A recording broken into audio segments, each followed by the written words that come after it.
Once again welcome back to pharma concept. देखिए आज के वीडियो में हम आपके लिए लेकर आए हैं रेलवे फार्मासिस्ट एग्जाम प्रिपरेशन के लिए इंपोर्टेंट एमसीक्यू सीरीज पार्ट 2। इससे पहले हम पार्ट 1 भी रिलीज कर चुके हैं। अगर आप उसको देखना चाहते हैं तो ऊपर आई बटन में आ रहे लिंक पर क्लिक करके उसे भी देख सकते हैं। इस पार्ट 2 के अंदर हम टॉप 10 क्वेश्चंस देखेंगे, साथ ही उनका कंप्लीट एक्सप्लेनेशन देखेंगे, जिससे आपके टॉप 10 क्वेश्चन ही नहीं बल्कि लगभग 50 क्वेश्चन आसानी से सॉल्व हो जाएंगे। और ये वही क्वेश्चन है जो एग्जाम में बार बार पूछे जाते हैं। देखिए दोस्तों, अगर आप रेलवे फार्मासिस्ट एग्जाम की तैयारी कर रहे हैं तो हमारा एक फार्मा कंसेप्ट आप गूगल प्ले स्टोर से डाउनलोड कर सकते हैं और वहां पे हमारी live classes, recorded classes, mock test series और इंपॉर्टेंट सब्जेक्ट के पीडीएफ नोट्स डाउनलोड करके अपनी तैयारी अच्छे से कर सकते हैं। तो आप उससे जरूर ज्वाइन कीजिएगा, जिससे आप अपनी तैयारी और भी बेहतर कर सकें। तो चलिए शुरू करते हैं आज का पहला क्वेश्चन। आज का पहला क्वेश्चन है Latin word for to be taken is. आपको ये बताना है कि इनमें से टू बी टेकन के लिए कौन सा एक लैटिन वर्ड है। चार ऑप्शन है आपके सामने। ऑप्शन ए है उटेंडस, ऑप्शन बी है सुमेंडस, ऑप्शन सी है सी ऑपोसिट एंड ऑप्शन डी है ओमनीहोरा। तो यहाँ पे क्या आंसर रहने वाला है? इसका जो राइट आंसर है वो रहेगा ऑप्शन बी, यानी कि सुमेंडस। देखिए सुमेंडस का मतलब होता है टू बी टेकन। और यहाँ पे हम देखने वाले हैं काफी कुछ इंपॉर्टेंट लैटिन टर्म्स और उनके मीनिंग जो एग्जाम में पूछे जाते हैं। चलिए देख लेते हैं। सुमेंडस का मतलब होता है टू बी टेकन। ऐसे ही उटेंडस का मतलब होता है टू बी यूज। देखिए यहाँ पे यू है तो ये यूज के लिए होता है, ठीक है। सी ऑपोजिट जिसे अपन बोलते हैं एस ओ एस, एसओएस भी कहते हैं। सी ऑपोजिट जिसका मतलब होता है व्हेन नेसेसरी, यानी जब आपको रिक्वायरमेंट है तब आपको लेना है, ठीक है। ऐसे ही ओमनी होरा का मतलब होता है एवरी होवर। टसी अर्जेंटी का मतलब होता है व्हेन कफ इज सीवियर, यानी जब कफ बहुत ही ज्यादा है तब उस पे हम टर्म यूज में लेते हैं टसी अर्जेंटी। ऐसे ही मोर डिक्टो का अर्थ होता है इज डायरेक्टेड, यानी जैसे दिशा निर्देश दिए हुए हैं उस तरीके से उस दवा को लेना है इज डायरेक्टेड। नेक्स्ट है पल्विस। पल्विस का मतलब होता है पाउडर। अंगू एंटम ये एक प्रकार की डोजेस फॉर्म है जिसका मतलब होता है ऑइंटमेंट। एंटीसिबोस जिसे हम एसी भी कहते हैं, एंटीसिबोस। एंटीसिबोस का मतलब होता है बिफोर मील, यानी कि खाना खाने से पहले। ऐसे ही पोस्ट सिबोस जिसको हम पीसी भी कहते हैं। कई बार डॉक्टर के प्रेस्क्रिप्शन में अपन देखते हैं पीसी लिखा हुआ होता है, दैट इज पोस्ट सिबोस, और उसका मतलब होता है आफ्टर मील। ऐसे ही डोलोर अर्जेंटी जिसका मतलब होता है वेन पेन इज सीवियर, यानी जब बहुत ही ज्यादा दर्द हो, यानी ये एक प्रकार से पेन किलर के लिए लिखा जाता है। जो भारी पेन किलर होती है, हेवी डोज में होती है, उसके लिए लिखा जाता है डोलोर अर्जेंटी, यानी कि वेन पेन इज सीवियर। ऐसे ही सेमल इन डाई इसका मतलब होता है वंस ए डे। ओडी का मतलब भी वंस ए डे होता है और बीडी का मतलब होता है 20 इन डाई, यानी दिन में 2 बार। टीडीएस का मतलब क्या होता है आप कमेंट बॉक्स में लिख के बताएंगे मेरे को। चलिए नेक्स्ट क्वेश्चन देख लेते हैं। Question number 2, proof spirit is. आपको बताना है कि प्रूफ स्पिरिट क्या है। ऑप्शन ए है 52.1% volume by volume ethyl alcohol. Option B है 57.1% volume by volume ethyl alcohol. Option C है 59.1% volume by volume ethyl alcohol and option D है 47.51% volume by volume ethyl alcohol. आपको बताना है कि इंडियन प्रूफ स्पिरिट में क्या स्ट्रेंथ होती है इथाइल अल्कोहल की। तो यहाँ पे जो आपका आंसर रहने वाला है वो है ऑप्शन बी, यानी कि 57.1% वॉल्यूम बाय वॉल्यूम। ये ध्यान रखना, वॉल्यूम बाय वॉल्यूम होता है, ठीक, इथाइल अल्कोहल। ये आपका प्रूफ स्पिरिट होता है। देखिए अकॉर्डिंग टू आईपी, अगर हम इंडियन फार्माकोपिया की बात करें या फिर ब्रिटिश फार्माकोपिया की बात करें, तो according to IP and BP proof spirit is 57.1% volume by volume ethyl alcohol.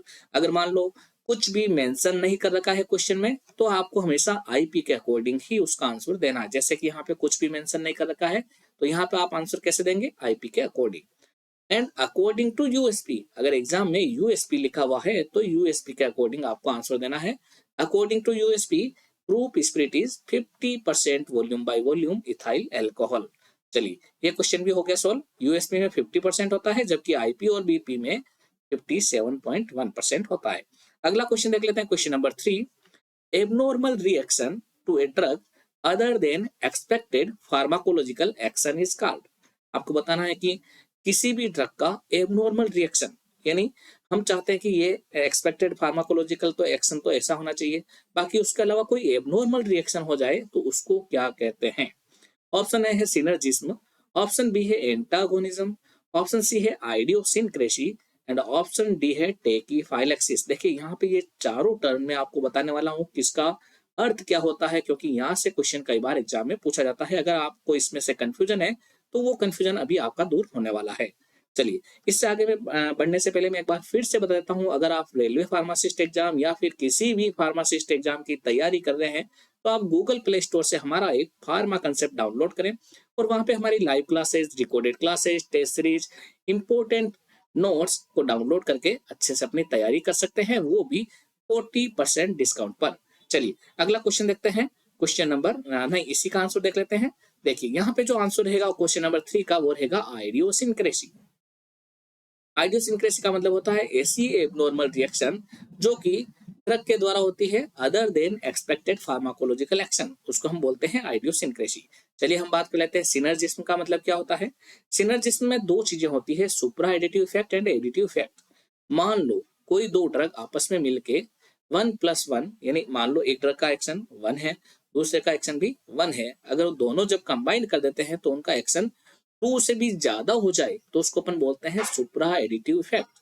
यानी action of two drug more than their additive effect, उनके एडिटिव इफेक्ट से भी ज्यादा हो जाए तो उसको अपन क्या बोलेंगे, सुप्रा एडिटिव इफेक्ट। जैसे कि एड्रेनलिन और लिडोकेन अगर हम लोकल एनेस्थेटिक में मिला के देते हैं तो उसका सुप्रा एडिटिव इफेक्ट आता है। ऐसे ही एडिटिव इफेक्ट का मतलब होता है यानी जब दोनों ड्रग का एक्शन उन दोनों के टोटल के बराबर हो जाए, 1+1=2 हो जाए, तो उसको अपन बोलते हैं एडिटिव इफेक्ट। ये दोनों ही आपके सिनर्जिज्म के एग्जाम्पल है। जैसे कि एड्रेनलिन और थियोफाइलिन अगर हम अस्थमा में दें तो वहां पे दोनों ही एडिटिव इफेक्ट शो करेंगे। ऐसे ही नेक्स्ट इफेक्ट होता है एंटागोनिज्म, इसके बारे में भी हम देख लेते हैं। Action of one drug opposed by other drug, यानी एक ड्रग का एक्शन होता है, उसको दूसरी ड्रग क्या करती है, उसका विरोध करती है, उसका अपोज करती है, उसके एक्शन को कम कर देती है, तो उसको अपन बोलते हैं एंटागोनिस्टिक इफेक्ट। जैसे कि एड्रेनलिन एंड एसिटाइलकोलिन, इन दोनों का अगर हम कॉम्बिनेशन देंगे तो इनका एक्शन एक दूसरे के अपोजिट है, तो एक दूसरे का जो इफेक्ट है वो कम हो जाएगा, अपोज हो जाएगा, तो इसलिए इसको अपन बोलेंगे एंटागोनिज्म इफेक्ट। ऐसे ही आइडियोसिनक्रेसी हमने अभी देख लिया था, generally determined unexpected action shown by drug. अगर मान लो कोई अनएक्सपेक्टेड एक्शन होता है ड्रग का तो उसको हम बोलते हैं आइडियोसिनक्रेसी। जैसे कि बार्बिचुरेट्स की बात करें तो ये जनरली सीएनएस को डिप्रेस करते हैं, सीएनएस को क्या करते हैं, सेंट्रल नर्वस सिस्टम को डिप्रेस करते हैं, और अचानक से किसी किसी पेशेंट में अगर वो एक्साइटमेंट करने लग जाए, अनएक्सपेक्टेड एक्शन शो करने लग जाए, तो उसको हम क्या बोलेंगे, आइडियोसिनक्रेसी। यहाँ पे एग्जाम्पल भी दे रखा है। ऐसे ही एक होता है टॉलरेंस। टॉलरेंस का मतलब क्या होता है, decrease in drug response of drug, यानी किसी ड्रग का जो रेस्पॉन्स है वो धीरे धीरे कम हो जाना, दैट इज कॉल्ड टॉलरेंस। जैसे कि कोई अफीम ले रहा है व्यक्ति, देखिए कोई अफीम लेगा तो पहले लेगा तो थोड़ी सी अफीम से ही उसको अफीम का असर आने लगेगा, धीरे धीरे क्या होगा, उसकी बॉडी में टॉलरेंस डेवलप होने लगेगी, वो थोड़ा और ज्यादा लेगा तब भी उसका असर नहीं आएगा, फिर धीरे धीरे अगर कंटिन्यू लेगा तो उसके धीरे धीरे बॉडी में ज्यादा टॉलरेंस डेवलप होने लगेगी। तो जो कंटिन्यू यूज करता है ओपीएम का तो उसमें धीरे धीरे क्या हो जाता है, टॉलरेंस का डेवलप होना, दैट इज कॉल्ड टॉलरेंस। और मान लो उसमें कंप्लीट डेवलपमेंट ऑफ टॉलरेंस हो जाए, यानी अब मान लो कितनी ही खा ले तो भी उसके कुछ भी फर्क नहीं पड़ रहा हो, तो उसको हम बोलेंगे टेकीफाइलेक्सिस। क्या बोलेंगे, टेकीफाइलेक्सिस। तो टेकीफाइलेक्सिस का मतलब होता है कंप्लीट डेवलपमेंट ऑफ टॉलरेंस। तो यहाँ पे ये सारी चीजें आपको समझ में आ गई होगी। चलिए अगला क्वेश्चन देखते हैं, question number 4। Proportion of oil, water and gum required to form primary emulsion in case of fixed oil is. आपको बताना है कि फिक्स्ड ऑयल के केस के अंदर, कौन सी ऑयल के केस के अंदर, फिक्स्ड ऑयल के केस के अंदर अगर हम प्राइमरी एमल्सन बनाए तो ऑयल, वाटर और गम का क्या प्रोपोर्शन रहेगा, क्या रेशियो रहेगा, क्या अनुपात रहेगा, ठीक है ना। किस किस का, ऑयल, वाटर और गम का क्या रेशियो रहेगा ये बताना है for fixed oil. Option A है 2:4:1, ऑप्शन बी है 4:2:1, ऑप्शन सी है 3:2:1 एंड ऑप्शन डी है 2:2:1। तो यहाँ पे जो आपका आंसर रहने वाला वो रहने वाला है ऑप्शन ए, यानी कि ऑप्शन बी यानी कि 4:2:1। देखिए यहाँ अगर हम बात करें फिक्स्ड ऑयल की, फिक्स्ड ऑयल के एग्जाम्पल क्या क्या होते हैं, जैसे कि अरेचीज ऑयल मूंगफली का तेल, कैस्टर ऑयल अरंडी का तेल, आलमंड ऑयल बादाम का तेल, ठीक है ना, ये इसके एग्जाम्पल है। इनमें हमेशा ऑयल वाटर और गम का रेशियो 4:2:1 रहता है। फिक्स्ड को हम एफ से याद कर सकते हैं। फिर आता है मिनरल ऑयल। मिनरल ऑयल को एम से हम लर्न कर सकते हैं, एम फॉर मिनरल। इसका एग्जाम्पल है लिक्विड पैराफिन, और यहाँ पे रेशियो रहेगा वो रहेगा 3:2:1। और उसके बाद में वोलेटाइल ऑयल के लिए वी, FMV इस सीक्वेंस में रहेगा, ठीक है ना। वी फॉर वोलेटाइल ऑयल, जिसके एग्जाम्पल है टर्पेंटाइन ऑयल तारपीन का तेल, सिन्नामोन ऑयल, पिपरमिंट ऑयल आदि। इनमें हमेशा 2:2:1 रहता है।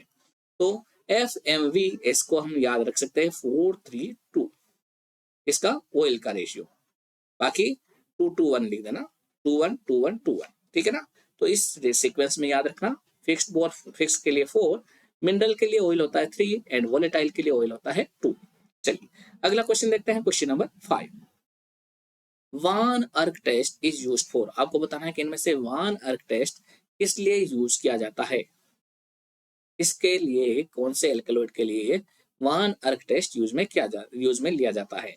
ऑप्शन ए है अर्गट एल्कलॉइड, ऑप्शन बी है प्रोपेन एल्कलॉइड, ऑप्शन सी है purine alkaloid and option D है सिंकोना एल्कलॉइड। देखिए ये क्वेश्चन कई बार एग्जाम में पूछा गया है और इनसे रिलेटेड कौन कौन से इंपॉर्टेंट टेस्ट है वो भी पूछे गए हैं। तो यहाँ पे हम इसका आंसर के साथ में सारे टेस्ट के बारे में हम देखने वाले हैं। यहाँ पे आंसर रहेगा अर्गट एल्कलॉइड। देखिए वान अर्क टेस्ट का अगर पूछा जाए तो आपको अर्गट एल्कलॉइड करना है। अगर एग्जाम में मॉडिफाइड वान अर्क टेस्ट लिख लिया जाए, क्या पूछ लिया जाए, मॉडिफाइड वान अर्क टेस्ट, तो आपको आंसर करना है इंडोल एल्केलॉइड। कौन सा करना है, इंडोल एल्केलॉइड। ऐसे ही Vitali Morin test, Vitali T for tropane, Vitali Morin test किसके लिए किया जाता है, ट्रोपेन एल्केलॉइड के लिए। म्यूरेक्साइड टेस्ट किया जाता है आपका प्यूरिन एल्केलॉइड के लिए, जिसमें कैफीन भी शामिल है, कैफीन एंड प्यूरिन एल्केलॉइड के लिए म्यूरेक्साइड टेस्ट किया जाता है। कई बार एग्जाम में पूछा गया है कि म्यूरेक्साइड टेस्ट किसके लिए किया जाता है, तो ये भी आपको याद रखना है। नेक्स्ट है थेलिक्विन टेस्ट, थेलिक्विन टेस्ट आपका सिंकोना एल्केलॉइड के लिए किया जाता है। देखो क्वीन है, क्वीन तो क्यूनिन में आता है और यहाँ से आप सिंकोना याद कर सकते हैं, ठीक है। म्यूरेक्साइड आपको प्यूरिन का ध्यान रखना है, विटाली फॉर टी, ट्रोपेन याद रखना है, मॉडिफाइड वान अर्क इंडोल के लिए है एंड वान अर्क अर्गट के लिए है। यहाँ से कई बार क्वेश्चन एग्जाम में पूछा गया है। इन 5 टेस्ट में से यूं समझ लीजिए हर 10 एग्जाम में लगभग 7 एग्जाम में इसका क्वेश्चन पूछा जाता है इन 5 टेस्ट में से। तो इसका आंसर आपको अच्छे से लर्न करना है। नेक्स्ट क्वेश्चन देख लेते हैं, question number 6।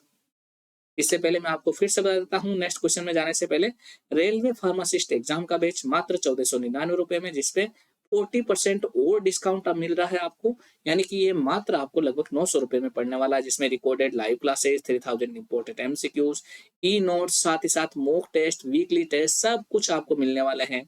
Rajasthan pharma assistant exam की तैयारी कर रहे हैं तो उसके लिए आपको recorded and live classes, 3000 imported MCQs, pharma plus non pharma portion दोनों में भी मिलने वाला आपको, ई नोट्स मिलने वाले हैं कुछ इंपॉर्टेंट सब्जेक्ट के, ये सब कुछ आपको मिलने वाले हैं फार्मा कंसेप्ट ऐप पे। और सभी पे अभी 40% डिस्काउंट ऑफर चल रहा है, कभी कभी इसमें 50% तक भी ऑफर आता है, जैसे कि अभी नवरात्रा में रामनवमी पे 50% ऑफर है, या फिर तो आप इनको परचेज कर सकते हैं भारी डिस्काउंट में, काफी सस्ता पड़ने वाला है आपको। और ये हमारा कुछ रिजल्ट है जो हम एम्स फार्मासिस्ट एग्जाम 2023 में देखेगा, फार्मा कंसेप्टियन है सभी टेस्ट सीरीज और जो भी इसके स्टडी मटेरियल से जुड़े हुए थे, ये सारी जो ऑल इंडिया रैंक 1, 3, 8, 10, 14, 15, 16, 21, 66, ये सभी फार्मा कंसेप्ट के स्टूडेंट्स हैं जिन्होंने ये अचीवमेंट लिया है।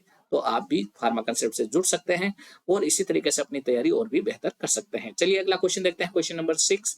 An opacifier used in hard gelatin capsules, आपको बताना है कि इनमें से कौन सा एक ओपेसिफायर है जो कि हार्ड जिलेटिन कैप्सूल में काम आता है। ऑप्शन ए है मिनरल ऑयल, ऑप्शन बी है प्रोपाइल पेराबेन, ऑप्शन सी है titanium dioxide and option D है जिलेटिन।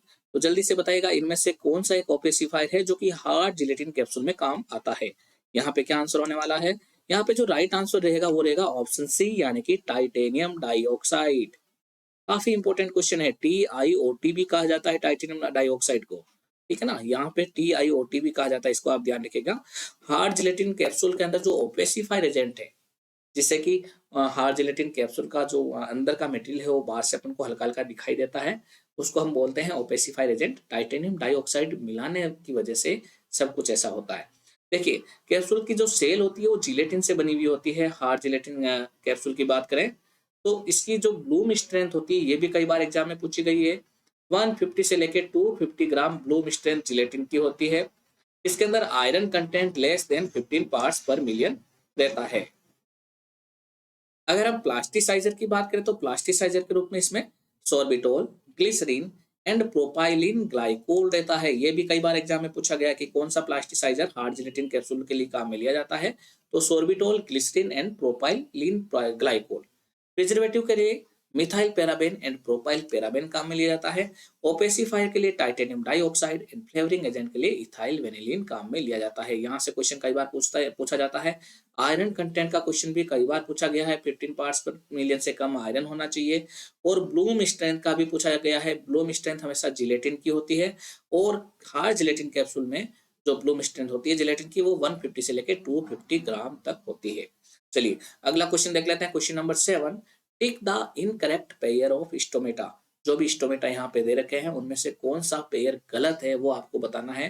देखिए तीन और चार ऑप्शन है इसमें। पहला ऑप्शन है एनोमोसाइटिक यानी कि रेननकुलेसियस स्टोमेटा, डिजिटलिस में पाए जाते हैं। पैरासाइटिक यानी कि रुबेसियस स्टोमेटा सेना लीव्स के अंदर होंगे। एनाइसोसाइटिक जो कि क्रूसीफेरस भी कहलाता है, बेलाडोना के अंदर होते हैं। एंड ऑप्शन डी नन, इनमें से कोई भी गलत नहीं है। तो आपको बताना है कि इनमें से कौन सा इनकरेक्ट है। सारे करेक्ट है या इनकरेक्ट कौन सा है। देखिए यहाँ पे जो आंसर रहेगा वो रहेगा ऑप्शन डी नन, यानी सारे के सारे करेक्ट है, कोई भी इनकरेक्ट नहीं है। देखिए एनोमोसाइटिक स्टोमेटा की बात करें, ये एनोमोसाइटिक स्टोमेटा कहलाता है। देखिए यहाँ पे आपके सामने डायग्राम बना हुआ है। इसे हम रेननकुलेसियस भी कहते हैं, यानी stomata surrounded by varying number of cells. ये स्टोमेटा है बीच में, ये वाला देखिए इस तरीके से जो शेप कर रखा है ना, ये स्टोमेटा का शेप है। ये स्टोमेटा है। स्टोमेटा से क्या होता है, जो भी आपका वेपर है या एयर है वो पास आउट होता है, ठीक है। Stomata surrounded by varying number of cells, anomocytic में होती है। इसके एग्जांपल है डिजिटलिस, क्लो एंड लोबेलिया। यहाँ पे डिजिटलिस दे रखा है, राइट दे रखा है। नेक्स्ट है पैरासाइटिक, जिसे हम रूबेसियस भी बोलते हैं। पैरासाइटिक देखिए ये पैरासाइटिक का आपके सामने डायग्राम बना हुआ है। Stomata has 2 subsidiary cells. Subsidiary cells का मतलब स्टोमेटा को घेरने वाली सेल्स। स्टोमेटा के चारों ओर जो सेल्स होती है ना, ये दो ही है यहाँ पे। तो stomata has 2 subsidiary cells and long axis are parallel to stomata. जो इनकी लॉन्ग एक्सिस है वो पैरेलल है स्टोमेटा के, इसीलिए इसको हम पैरासाइटिक बोलते हैं। ये क्या है, लॉन्ग एक्सिस पैरेलल है, इसीलिए हम इसको क्या बोलते हैं, पैरासाइटिक। और इसके एग्जांपल है सिन्ना लीव्स एंड कोका लीव। देखिए डिजिटलिस और सिन्ना का तो ध्यान रखिए, कई बार एग्जाम में पूछा गया। नेक्स्ट है डाइसाइटिक। डाइसाइटिक में क्या होगा, डाइसाइटिक में भी दो ही सब्सिडरी सेल्स होगी, बाकी दोनों क्या होगी, long axis right angle to stomata, parallel नहीं होके क्या होगी, राइट एंगल पे। जैसे देखिए ये स्टोमेटा है तो इसके 90 डिग्री एंगल पे यहाँ से है ना, तो ये राइट एंगल पे है, इसलिए इसको हम बोलेंगे डाइसाइटिक। इसका एग्जाम्पल होता है मेंथा, मेंथोल, पीपरमिंट ना, वसाका, वसाका वसाका हो गया, ठीक है, मेंथा हो गया, पीपरमिंट एक्सेट्रा। नेक्स्ट है एनाइसोसाइटिक। एनाइसोसाइटिक में क्या होता है, अनइक्वल सेल्ड स्टोमेटा। जो स्टोमेटा के चारों ओर जो सब्सिडरी सेल्स है वो अनइक्वल साइज की होती है, अनइक्वल नंबर की होती है। और इसके एग्जांपल है स्ट्रामोनियम, बेलाडोना एंड ततुरा। तो यहाँ पे तीनों ही ऑप्शन आपके पेयर करेक्ट है, इसलिए यहाँ पे ऑप्शन डी रहेगा। नेक्स्ट क्वेश्चन देखते हैं, question number 8। All of the following route bypass the first pass metabolism except. आपको बताना है कि इनमें से सारे जो रूट है वो फर्स्ट पास मेटाबॉलिज्म को बाईपास कर देते हैं, किसको छोड़ के, ठीक है ना। कौन से रूट को बाईपास नहीं कर पाते हैं उसका एग्जाम्पल देना है। चार ऑप्शन है आपके सामने। ऑप्शन ए है इंट्रामस्कुलर, ऑप्शन बी है इंट्रावीनस, ऑप्शन सी है ओरल एंड ऑप्शन डी है सबक्यूटेनियस। तो आपको बताना है कि इनमें से कौन सा एक रूट है वो फर्स्ट पास मेटाबॉलिज्म को बाईपास नहीं कर पाता है। क्या है, देखिए वापस देखिए क्वेश्चन क्या है, ऑल ऑफ द फॉलोइंग। देखिए क्वेश्चन बहुत ही टेढ़ा है, इसको पहले समझिए कि पूछा क्या है। All of the following route bypass the first pass metabolism. इनमें से जो सारे के सारे रूट हैं वो फर्स्ट पास मेटाबॉलिज्म को बाईपास कर देते हैं, एक्सेप्ट एक को छोड़ के। आपको बताना कि कौन सा नहीं करता है बाईपास। यानी किसके अंदर फर्स्ट पास मेटाबॉलिज्म होता है वो बताना है।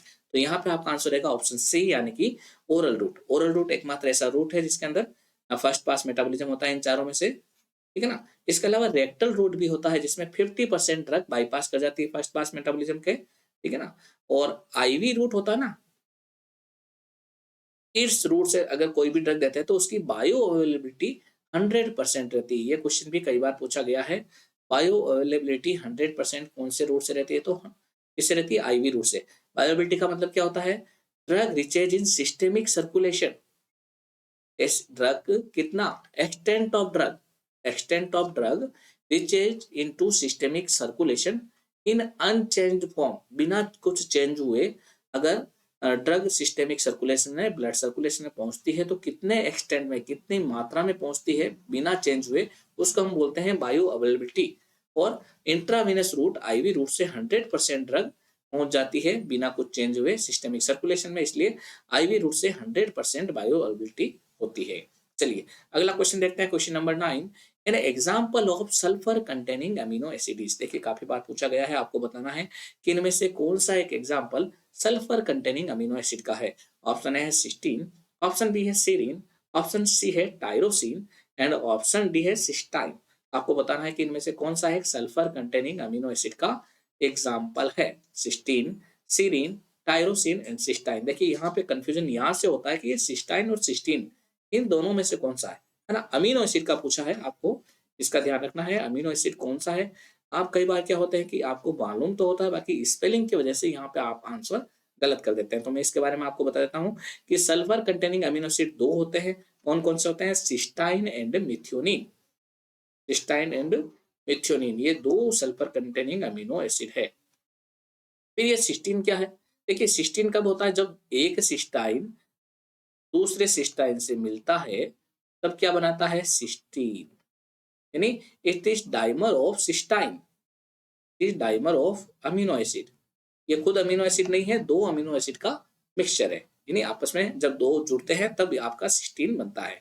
तो cystine is form from two cysteine molecule join together, it is more stable than cysteine. ये सिस्टाइन से ज्यादा स्टेबल है। बाकी अमीनो एसिड का एग्जांपल क्या है, सिस्टाइन, ठीक है ना। तो सिस्टाइन एंड मिथ्योनिन ये दो सल्फर कंटेनिंग अमीनो एसिड है, और यहाँ पे आपका आंसर रहेगा ऑप्शन डी, यानी कि सिस्टाइन। चलिए अगला क्वेश्चन देखते हैं, question number 10। Insulin injection comes under schedule. Insulin injection इनमें से कौन से शेड्यूल के अंदर आता है। ऑप्शन ए है शेड्यूल बी, ऑप्शन बी है शेड्यूल जी, ऑप्शन सी है schedule A and option D है शेड्यूल एक्स। ये आज का गोल्डन क्वेश्चन है। आपको इस क्वेश्चन का आंसर कमेंट बॉक्स में लिखकर बताना है, और मेरे को जल्दी से जल्दी बताना है, जिससे कि मेरे को पता चल सके कि किन किन स्टूडेंट ने पूरा वीडियो देखा है और कौन सा स्टूडेंट अच्छे से तैयारी कर रहा है। तो इसका आंसर जरूर कमेंट बॉक्स में लिखकर बताएं कि इनमें से इंसुलिन इंजेक्शन कौन से शेड्यूल के अंदर आता है। इंसुलिन इंजेक्शन कौन से शेड्यूल के अंदर आता है, schedule B, schedule G, schedule A and schedule X. साथ ही साथ अगर फार्मासिस्ट एग्जाम की तैयारी कर रहे हैं, राजस्थान फार्मा असिस्टेंट एग्जाम की तैयारी कर रहे हैं, या फिर किसी भी कंपटीशन एग्जाम की तैयारी कर रहे हैं फार्मा फील्ड में, तो आप फार्मा कंसेप्ट ऐप डाउनलोड कर सकते हैं। वहाँ पे हमारी live classes, recorded classes, test series, important e note सब कुछ वहाँ पे आके देख सकते हैं और अपनी तैयारी बहुत ही बेहतर तरीके से कर सकते हैं। ये हमारे कुछ फार्मा कंसेप्टियंस है जो हमारा रिजल्ट बताते हैं कि फार्मा कंसेप्ट पे किस तरीके से तैयारी होती है। तो बने रहिए फार्मा कंसेप्ट ऐप पर, साथ ही साथ सब्सक्राइब कीजिए हमारा फार्मा कंसेप्ट यूट्यूब चैनल, और अपनी तैयारी फार्मा कंसेप्ट के साथ में और भी बेहतर कीजिए। मिलते हैं अगली क्लास में, तब तक के लिए best of luck for exam and thanks.